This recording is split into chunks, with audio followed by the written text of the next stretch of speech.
Muy buenas tardes. Mi nombre es Joan Marcela Morán Fernández. Soy residente de segundo año de pediatría de la Universidad Libre Seccional Cali. Y el tema que les traemos para hoy es vacunación contra COVID-19, retos post-pandemia. El orden que vamos a seguir va a ser primero, vamos a iniciar con una introducción acerca de todo lo que ha sido el COVID-19 y la pandemia.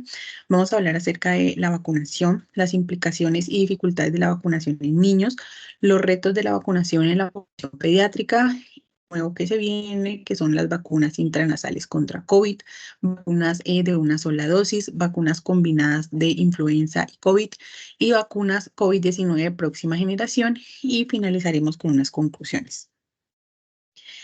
Entonces, recordar, el coronavirus o el SARS-CoV-2 surgió a finales de 2019 como una causa de neumonía, inicialmente en un pequeño grupo en una ciudad llamada Wuhan de la provincia china de Hubei, que se empezó a propagar y se convirtió en una pandemia. Los coronavirus son virus de ARN monocatenario que van en sentido positivo, hacen parte del grupo de beta coronavirus y también pues pertenecen al mismo género que el virus del síndrome respiratorio agudo severo SARS, pero tienen un ancestro común diferente, y también el virus del síndrome respiratorio de Oriente Medio o MERS, que es un beta coronavirus que está relacionado más lejanamente. Recordemos que este también ocasionó una epidemia en el año 2012. Respecto a la virología del coronavirus, recordar que está formado por varias proteínas, unas que son estructurales y otras que no son estructurales. Una de las proteínas más importantes va a ser la proteína altamente glicosilada, proteína Spike, que pues fue usada para realizar pues las principales vacunas. Y tenemos tres proteínas estructurales, que son las proteínas de la envoltura, la proteína de la membrana y de la nucleocápside, y 16 proteínas no estructurales, dentro de las cuales encontramos las proteasas, la ARN polimerasa, la helicasa, la primasa y otras pues que van a formar el complejo de la replicasa viral, una plataforma que pues nos va a servir para que el virus se propague. Respecto a lo que se descubrió inicialmente, eran que habían similitudes en la secuencia de ARN con el SARS-CoV-2 que se encontraban en los coronavirus aislados en murciélagos. Por lo tanto, se consideró que el probable reservorio animal pues eran estos animales, los murciélagos, y los pangolines son también un posible huésped intermediario. Es así como en nuestro país se confirmó el primer caso de COVID en el 6 de marzo del año 2020 por una joven de 19 años que llegaba de la ciudad de Milán, Italia. Antes de que la OMS declarara el fin de la emergencia mundial en el año de 2023, en mayo, se habían presentado 15 millones de muertes solamente entre 2021 y 2020. Y a medida que pues, el COVID se va volviendo endémico, sigue siendo una causa muy importante de enfermedades a nivel mundial.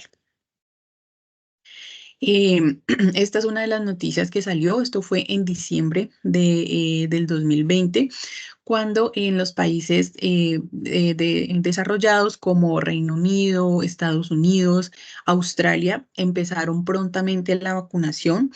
Y, por ejemplo, esta fue la noticia de una mujer de 90 años que recibió, que fue la primera en recibir la vacuna contra COVID-19 en Reino Unido, que fue, pues, se destinó inicialmente para esta población adulta.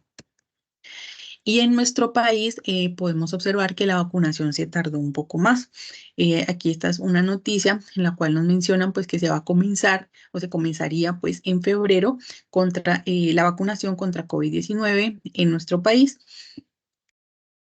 Los diferentes tipos de vacunas COVID-19 tienen varios mecanismos de acción. Uno va a ser la vacuna de ARN mensajero, dentro de las cuales está la vacuna Pfizer, BioNTech y Moderna, la vacuna de vector viral, que sería Janssen de Johnson Johnson y AstraZeneca de la Universidad de Oxford, y también Sputnik, que fue en Rusia, y las vacunas de subunidades proteicas como la Novavax y vacunas de virus inactivado como Sinovac.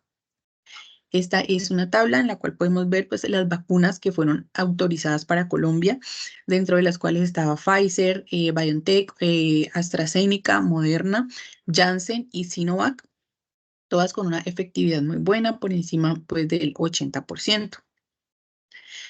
Ya en nuestro país, lo último que se tiene en los datos respecto a la vacunación en la población pediátrica es que se debe iniciar a partir de los 6 meses. Los niños recibirán pues una vacuna iniciando a los 6 meses y posteriormente con 4 semanas de diferencia recibirán la segunda dosis. Y esta, pues lo indicado está que debe ser vacuna de ARN mensajero. Entonces, estas son algunas de las recomendaciones que nos da la Sociedad Colombiana de Pediatría, es el SLAIP y ASIN, que pues nos reafirman que la vacunación debe ser a partir de los 6 meses con vacunas ARN mensajero, debe ser separadas por 4 semanas y de haber una aplicación de una vacuna bivalente en todos los pacientes pediátricos que completaron el esquema primario con una vacuna inactivada como Sinovac. Y los niños mayores de 13 años pues deben recibir vacunas bivalentes de ARN mensajero y en caso de que no haya posibilidad o disponibilidad pues se podría utilizar un esquema con Sinovac únicamente como un esquema primario alternativo y no pues como un esquema de refuerzo. Lo que nos recomienda también estas tres asociaciones es que se debe estar actualizando las recomendaciones y el tipo de biológicos que se van a usar en los planes de vacunación de acuerdo a la evidencia que vaya surgiendo, teniendo también en cuenta que se plantea una actualización de la composición de las vacunas frente a SARS-CoV-2 entre 2023 y 2024.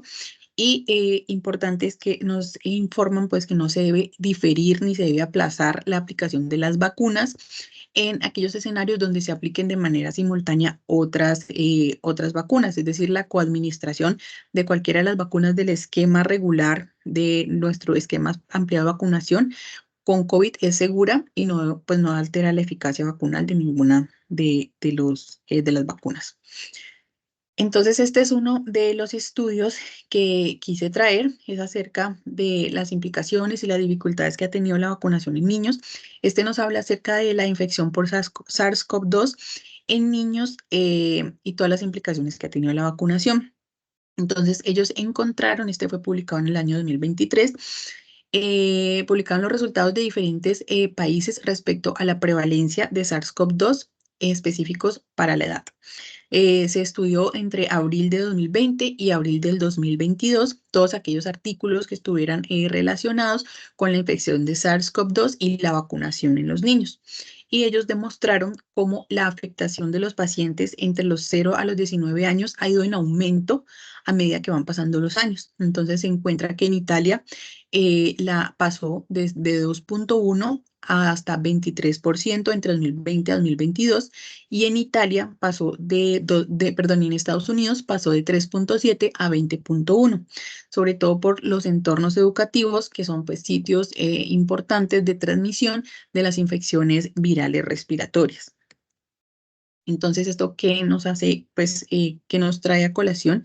Y es que la distribución global de las vacunas ha sido lenta y desigual en muchas partes del mundo, y sobre todo porque inicialmente se entendió como que la enfermedad grave en los niños es poco común y pues por eso inicialmente se le dio prioridad a los pacientes adultos respecto a la vacunación, pero hemos visto que había un aumento en la proporción de infecciones por SARS-CoV-2 en los niños y en adolescentes a nivel mundial y se puede pues observar cada vez hay más opiniones a favor de priorizar a la población infantil para prevenir tanto enfermedades graves como y las complicaciones que puede traer consigo, como el MIC-C, los efectos debilitantes de COVID-19 prolongado y también aquellos impactos indirectos en los cierres de comunidades o de escuelas, pues secundaria a esta infección en los niños.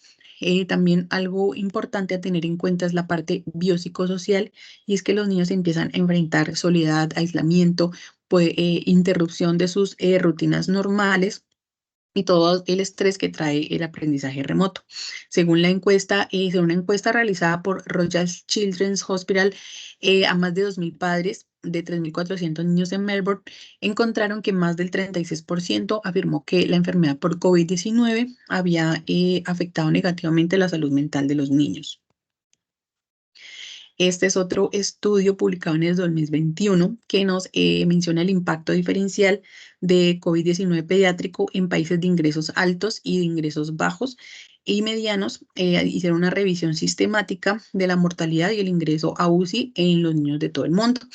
Entonces, tomaron pues pacientes que fueran menores de 19 años, que hubieran tenido ingreso a UCI o pues también datos que hubieran fallecido y encontraron esas diferencias importantes en la mortalidad por COVID-19 en los países según sus ingresos.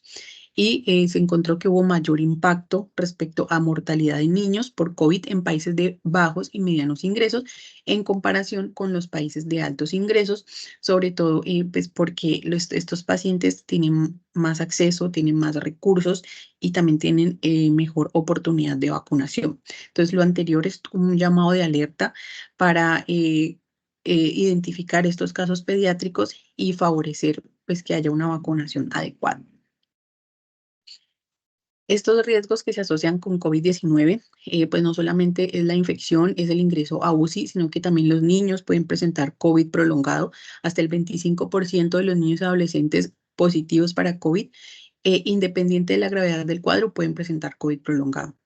Otra complicación es el síndrome inflamatorio multisistémico grave o MIC-C, que tiene mayor incidencia en aquellos niños afro, hispanos y asiáticos y tienen también un riesgo 30 veces mayor de miocarditis en niños masculinos menores de 16 años. Y también se ha detectado, y este es un dato importante, nuevos diagnósticos de diabetes en menores de 18 años a los 30 días de la infección aguda.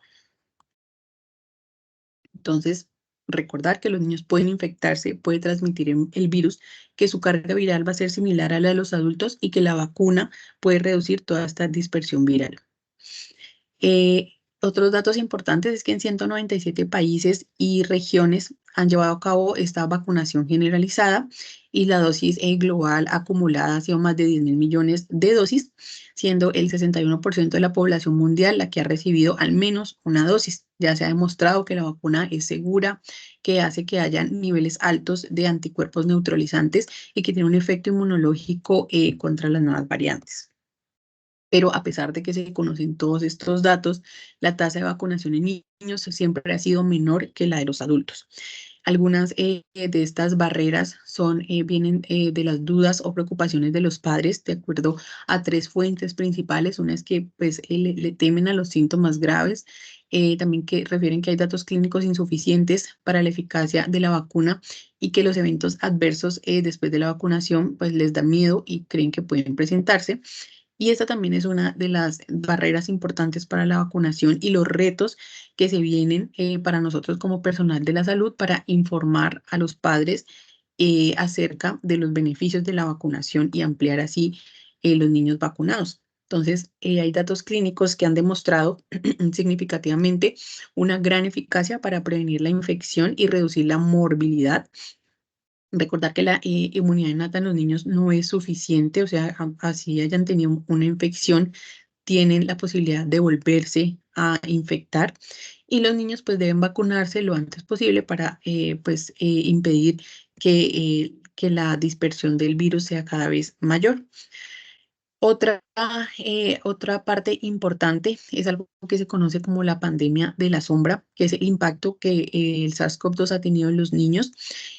Recordemos pues, que los niños con COVID-19, a pesar que puedan tener síntomas leves, son un nexo importante de transmisión del SARS-CoV-2 entre la sociedad, las familias, las escuelas, y esto ha llevado a que haya cierre obligatorio y que los niños estén en la casa sin poder asistir a su escuela, lo cual hace que los niños se enfrenten más a problemas psicológicos. Todas estas poblaciones, cuando se realiza la vacunación, todas estas poblaciones que están completamente vacunadas tienen una mayor ventaja para controlar la incidencia de COVID. La vacuna de ARN mensajero es 95% inmunogénica en personas de 16 a 25 años y 100% inmunogénica en personas de 12 a 15. O sea, los niños tienen una muy buena respuesta. Y la vacunación completa de 2 a 3 dosis de la vacuna puede aumentar significativamente el nivel de anticuerpos neutralizantes en los pacientes Y pues hay datos clínicos sólidos que la vacuna del COVID-19 es segura en niños y también en aquellos que tienen enfermedades específicas como inmunodeficiencias, cardiopatías congénitas, enfermedad inflamatoria intestinal, alergias. Pero pues a pesar de la alta seguridad e inmunogenicidad, de las vacunas que son autorizadas por la OMS para los niños, todavía tenemos pues una representación baja de los niños vacunados. Hay una encuesta que se realizó en España entre el 2021 y 2022, en el cual mostraron diferencias significativas en la proporción de vacunación de los niños. Se vio que en la población mayor de 50 años, más del 90% ya estaba vacunado, mientras que en los niños menores de 14 años la proporción o el porcentaje de personas vacunadas no llegaba ni siquiera al 45%. Y en los niños menores de 9 años las cifras son más alarmantes, menos del 0,05% de los pacientes estaban vacunados. Entonces es evidente que el número de niños vacunados es mucho menor que el de adultos. Cuando los padres nos informen acerca de sus dudas, pues debemos educarlos, debemos informarles para cortar con esta barrera, principalmente acerca de los efectos secundarios y las dudas sobre los datos de la eficiencia de la vacuna. Recordar que la incidencia de los efectos adversos es menor del 3%, que los efectos secundarios más comunes son leves, son molestias en el lugar de la inyección, es la fatiga, los mareos. Hay datos muy raros, pero pues sí se deben informar, pero son escasos, de miocarditis debido a MIC-C, y el 65% de esta sintomatología desapareció entre el primero y el tercer día de inicio, y solamente el 5% de los pacientes requirió algún tipo de tratamiento adicional. Y hubo en los grupos menos del 0,01% de muertes en los niños, y no ninguna se relacionó propiamente con la vacuna. Entonces, vacunar a los niños sigue siendo una opción segura para evitar la propagación del COVID-19. Aquí tenemos unos datos respecto a los efectos adversos, que es como la preocupación más grande que tienen los padres. Podemos observar que hacia el día 5 solamente 5% de las personas pueden presentar pues estos efectos adversos. Y aquí observamos también que el 40% de los pacientes no tuvo ningún efecto adverso, y el resto tuvo síntomas leves como fatiga, fiebre, debilidad, cefalea. Entonces, abordar toda la desinformación y los mitos es una de las principales metas que tenemos, porque esta desinformación persiste en las comunidades y dificulta la aceptación y la participación en la vacunación infantil. Debe haber un esfuerzo continuo de la educación pública para contrarrestar pues todos estos efectos de la desinformación. Quisimos traer este estudio en el cual nos mostró los beneficios de la vacunación. Esta titula Vacunación de los niños proporciona una reducción sustancial del riesgo de hospitalizaciones por COVID-19, evaluando la efectividad de la vacuna contra Omicron en niños de 5 a 11 años de edad. Entonces, es un estudio que se llevó a cabo entre enero y abril de 2022. Se tomaron más de 255,000 niños de entre 5 a 11 años en Singapur, y se observó que aquellos niños vacunados durante el periodo de Omicron observaron una protección, perdón, del 82% contra la enfermedad severa producida por COVID en aquellos pacientes que estaban vacunados. También ofrece protección contra el síndrome inflamatorio multisistémico o MIC-C, el cual puede ocurrir entre 1 a 3,000 a 5,000 infecciones. Y esta es una enfermedad grave que presenta disfunción miocárdica y que requiere ingreso a la unidad de cuidados intensivos pediátricos. El beneficio potencial final va a ser, de vacunar a los niños, va a ser primero evitar la transmisión, prevenir la transmisión, y también pues los estudios muestran que las personas vacunadas son menos infecciosas para todos los miembros del hogar, y es necesaria pues una vacunación de refuerzo periódica y de rutina para que tenga pues un impacto a largo plazo en las poblaciones. Aparte de la no educación o el desconocimiento de los padres, otro reto en la vacunación pediátrica son los costos y la oportunidad de equidad de la vacuna.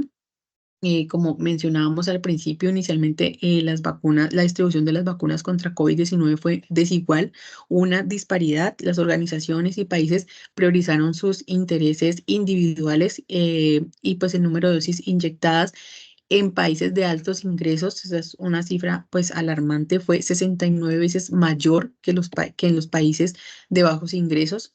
En Reino Unido se había vacunado doblemente, alrededor del 75% de la población adulta en el 2022, mientras que más del 80% de los países africanos no habían recibido ni una sola dosis. También pues el acceso global a COVID dependió de las donaciones con el COVAX, pero pues otro reto es que haya solidaridad entre los intereses y propósitos de los países para pues ampliar esta cobertura, ya que a medida que se ha superado pues la crítica de la pandemia, es crucial mantener la vacunación en los niños para disminuir pues la transmisibilidad. Otro reto es la monitorización de la seguridad de la vacuna a largo plazo. Como hemos mencionado, la vacuna contra COVID-19 ha demostrado ser segura, ser efectiva en todos los ensayos clínicos, pero sí se requiere que haya una monitorización continua de la seguridad a largo plazo en los niños. Esto pues implica que se haga una detección y un seguimiento ante cualquier efecto secundario que sea potencialmente raro pero grave en estos pacientes y pues que haya un seguimiento adecuado. El otro reto es la adaptación a nuevas variantes del virus, como pues las vacunas contra COVID necesitan constantemente recibir ajustes periódicos para abordar toda la evolución de los virus y sus diferentes variantes, e incluir también la necesidad de desarrollar vacunas específicas para variantes que estén emergiendo y pues es importante mantener esta vigilancia activa para mantener pues una adecuada vacunación. Entonces, respecto a lo nuevo que se viene, como mencionamos al principio, una de los aspectos va a ser las vacunas intranasales contra COVID. Entonces, el SARS-CoV-2 y el virus de la influenza A infectan principalmente el tracto respiratorio y se propagan a través de goticas y aerosoles respiratorios. Por lo tanto, la carga viral dentro de la orofaringe es una determinante importante en la transmisión de estas enfermedades. Las vacunas intramusculares contra COVID-19 provocan una gran respuesta inmune sistémica, pero la inmunidad a mucosa todavía es deficiente. Y lo que puede pues explicar que haya una eficacia que no sea pues la óptima para prevenir la infección. Esta es una de las metas o es uno de los objetivos que tiene la vacuna intranasal contra COVID, despertar esa inmunidad a nivel de mucosas. Las candidatas intranasales pues, están formadas con vectores virales, vacunas de subunidades recombinantes y vacunas vivas atenuadas, y cada una va en diferentes ensayos clínicos. Entonces aquí podemos observar que hay estas 12 candidatas a vacunas intranasales. Todas están pues en fase de clínica de estudio, y aquí tenemos pues un poco la explicación del mecanismo de acción. Entonces, los efectos de las vacunas intranasales sobre el tracto respiratorio, tanto inferior como superior, el objetivo es generar una inmunidad en la mucosa y a nivel sistémico. Entonces, en los virus respiratorios como el SARS-CoV-2, el sistema inmune de la mucosa va a ser la primera línea de defensa inmune protectora en el tejido linfoide asociado a nasofaringe. Entonces, primero vamos a obtener una respuesta inmune protectora en este tejido con una reacción mediada por patógenos resultante principalmente de la producción de inmunoglobulina A, las cuales van a ser generadas por estas células epiteliales de la mucosa. Entonces, cuando hay activación de estos anticuerpos IgA secretores, va a evitar que los patógenos y las diferentes toxinas se adhieran a las células epiteliales o que infecten pues y alteren la mucosa. Va a haber una respuesta de las células epiteliales, de los linfocitos, de las células presentadoras de antígenos como células dendríticas, macrófagos, respuesta de citocinas y quimiosinas que van a generar toda una respuesta inmune endógena específica, inespecífica y adaptativa. Y posteriormente se va a dar la respuesta inmune humoral en el tracto respiratorio inferior, en el tejido linfoide asociado a bronquios, que va a tener una respuesta humoral tanto pues a nivel sistémico como de las mucosas y la parte local. ¿Cuáles son las ventajas potenciales de las vacunas intranasales? Entonces, primero tenemos que estas son dosis únicas. Entonces, la dosis única ya se ha visto que puede inducir una cantidad sustancial de anticuerpos neutralizantes que pueden combatir esta infección viral, tanto en vías respiratorias inferiores como superiores, y pues que estas son, pues son activas porque primero, comparadas pues con la administración intramuscular, pues van a ser de más fácil administración, no van a requerir pues como un personal especializado como si lo requiere pues la vacuna intramuscular. Y por otra parte son menos invasivas, entonces al ser menos invasivas, al provocar menos dolor, pues van a ser una mejor opción en nuestra población pediátrica. Y hay otro aspecto importante es que son estables a temperatura ambiente. Recordemos que todas las vacunas contra COVID-19 requieren una refrigeración importante a temperaturas muy bajas. Entonces, esta pues van a ser un poco más estables y esto va a hacer que sean más rentables, más fácil de almacenar, más fácil de transportar, sobre todo pues en poblaciones lejanas o pues remotas que pues permita que haya un acceso más fácil a las mismas. Este es un estudio publicado en Lancet en diciembre del año pasado que nos habla acerca de la seguridad y la eficacia de la vacuna en aerosol intranasal contra el SARS-CoV-2. Es un ensayo fase 3, aleatorizado, multicéntrico, doble ciego y controlado con placebo, en el cual se llevó a cabo en 33 centros de 4 países, dentro del cual está Colombia, también Filipinas, Sudáfrica y Vietnam. Entonces, en este se tomaron más de 31.000 personas, fueron adultos mayores de 18 años que nunca habían sido infectados por el SARS-CoV-2 y sin antecedentes de vacunación contra el SARS-CoV-2 o que hayan tenido una dosis pasado más de 6 meses. Lo que se hizo pues fue aplicar dosis intranasales a un grupo y otras placebo, administrados pues con 14 días de diferencia, y se aplicó 0.1 cc en cada fosa nasal. Lo que se encontró fue lo siguiente. Se evaluó seguridad y eficacia. Entonces, respecto a la seguridad, se encontraron reacciones adversas locales y sistémicas, pero fueron leves en un 96% y solamente pues fueron grado 1 o grado 2, siendo pues cefalea, rinorrea, obstrucción nasal, fatiga.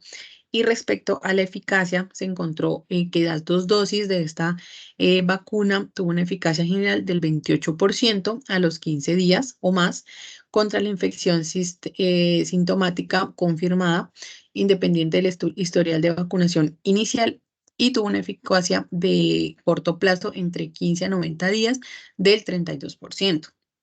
Entonces, aunque el ensayo no cumplió con los criterios de eficacia predefinidos, que habían sido que la eficacia general fuera más del 30% y ellos lograron el 28%, la vacuna fue bien tolerada y mostró protección contra variantes como Omicron, tanto en inmunización primaria como en el refuerzo heterólogo. Este es otro estudio que fue publicado en este año, 2024, y es una vacuna combinada intranasal, induce inmunidad sistémica y mucosa contra COVID-19 y la influenza. Entonces, esta se utilizó vacuna combinada basada en adenovirus de chimpancé con doble especificidad contra el SARS-CoV-2 y el virus de la influenza, y se evaluó la inmunogenicidad y la potencia protectora de una dosis o 2 dosis en ratones. Se encontró pues que la vacuna independiente indujo respuestas inmunes integrales y potentes, consistiendo en producción de IgG, de IgA en la mucosa, de anticuerpos neutralizantes y células T de memoria que protegieron a los ratones de infecciones por SARS-CoV-2 y por H1N1. Y el refuerzo heterólogo redujo o mejoró notablemente la respuesta inmune protectora de la vacuna contra SARS-CoV-2 o la influenza. Otra de las noticias que se han estado escuchando es vacunas de una sola dosis contra COVID-19. Aquí podemos observar que ya hay monodosis disponibles para la vacuna contra COVID autorizada por Pfizer en pacientes mayores de 12 años. La mayoría, como sabemos, la mayoría de las vacunas autorizadas requieren un ciclo de 2 dosis y muchos sistemas de salud pues tienen la escasez para dar 2 dosis. Entonces, esta también es algo de lo nuevo que está llegando, que es una sola dosis contra COVID-19. Entonces, vamos a ver en qué va. Este estudio también lo traemos, es suficiente una sola dosis de la vacuna contra COVID-19 en convalecientes. Entonces, en este estudio, pues, se probaron las respuestas de anticuerpos desarrolladas tras la administración de la vacuna Pfizer-BioNTech en 124 profesionales de la salud, de los cuales 57% tenían antecedentes de exposición a SARS-CoV-2 con o sin síntomas. Se utilizó pues un modelo de regresión lineal multivariante demostrando que hubo respuesta de anticuerpos dependiente de IgG previo a la vacuna y la exposición a SARS-CoV-2. En estos individuos se alcanzó una IgG meseta después de la segunda dosis y aquellos que voluntariamente se abstuvieron de recibir una segunda dosis conservaron la respuesta de los anticuerpos.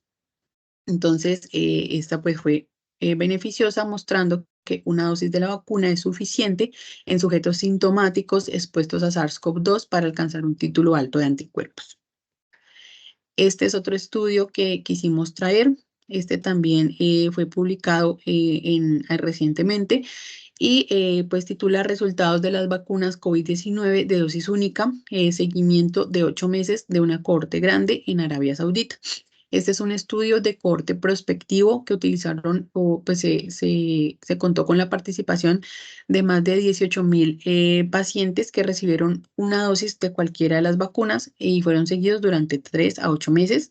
La edad media de los participantes fue 33 años y la mayoría fue hombres en un 60%, que mostró pues que el 92% de los sujetos no tenían infección por COVID después de la vacunación y que los efectos adversos más frecuentes fueron dolor en el lugar de la inyección, mialgia, cefalea, fatiga, presentada en un 5.8 de los pacientes, y se llegó a la conclusión de que la vacuna COVID-19 de dosis única mostraron una tasa de protección del 92% hasta 8 meses de seguimiento en esta cohorte.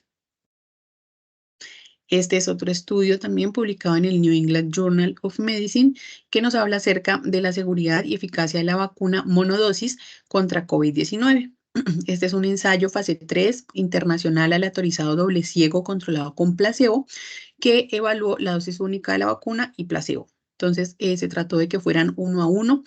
De la vacuna fueron 16.630 y el placebo fue de 16.691 pacientes y se encontró pues que la eficacia de la vacuna fue mayor contra COVID-19 grave crítico en un 76% para el inicio en los 14 días y 85% a los 28 días, mostrando también que tuvieron efectos secundarios o una reactogenicidad mayor con la vacuna que con el placebo, pero los efectos secundarios pues fueron leves a moderados y transitorios. Otro de los aspectos novedosos es la vacuna combinada contra la gripe y contra COVID-19. Esta es una noticia que salió en el 2023 que dice que la vacuna combinada contra la gripe y el COVID de Pfizer pasará a la fase final de ensayo tras datos positivos. Entonces tenemos pues que Pfizer tiene candidatas a las vacunas, candidatas contra COVID y la gripe, que han ido evolucionando adecuadamente en todos los estudios que se han hecho. Y aquí pues podemos observar una publicación de JAMA, en el cual también nos muestra esta vacuna de la cual nos hablan en las noticias, la vacuna candidata combinada contra la gripe y contra COVID-19 en los ensayos fase 3. Entonces, esta fue pues un estudio, un ensayo que se llevó a cabo en adultos entre los 18 a 64 años, en el cual se compararon pues las vacunas candidatas contra la influenza y una vacuna pues bivalente contra COVID. Y el ensayo midió la seguridad, la tolerabilidad y la eficacia y pues comparando estas dos, ¿no? La vacuna que venía combinada contra COVID y contra influenza y la que venía sola. Entonces se encontró que en este ensayo se midió la seguridad, la eficacia y la tolerabilidad y se encontró pues que esta vacuna combinada tiene el potencial de disminuir el impacto de las dos enfermedades respiratorias con una sola inyección. Y también pues que puede simplificar todas las prácticas de inmunización para proveedores, para pacientes, para los sistemas de salud. Y pues finalizando esta fase 3, pues ya se esperaba comenzar la siguiente fase. La otra que tenemos de lo novedoso son vacunas COVID-19 de próxima generación. Estas vacunas son aquellas que tienen mayor amplitud de protección contra variantes, mayor durabilidad y mayor capacidad para bloquear la infección y la transmisión, incluidas las vacunas que son recibidas por medio de mucosas, como vimos al principio. Y pues que a la eficacia y la cobertura de las vacunas actuales son insuficientes. Hay varias variantes que han emergido, tienen rápida propagación, que son la preocupación más apremiante. Entonces, pues lo que se quiere con estas vacunas de próxima generación es adelantarnos a la mutación pues, de cada virus. Esta es una noticia también que salió en el año pasado, no mentira, es de este año, en el 2024, en febrero, y habla de una vacuna que se fotocopia a sí misma, mayor efectividad con una dosis 50 veces menor. Entonces aquí podemos observar que la fecha de publicación fue el 2 de febrero del 2024. ¿Y qué nos dice esto? Entonces, que tenemos unas vacunas convencionales y ya están saliendo unas vacunas autoamplificadoras o bueno, ya están en estudios avanzados. ¿Y qué diferencias van a tener? Primero, las vacunas ARN mensajero convencionales son vacunas que son usadas contra el SARS-CoV-2 que consisten en que el ARN mensajero transporta el código genético de la proteína Spike que provoca pues la infección por COVID y una vez este ARN mensajero ingresa al cuerpo, hay una respuesta o toda esta maquinaria celular lo traduce en proteínas para luchar contra el virus.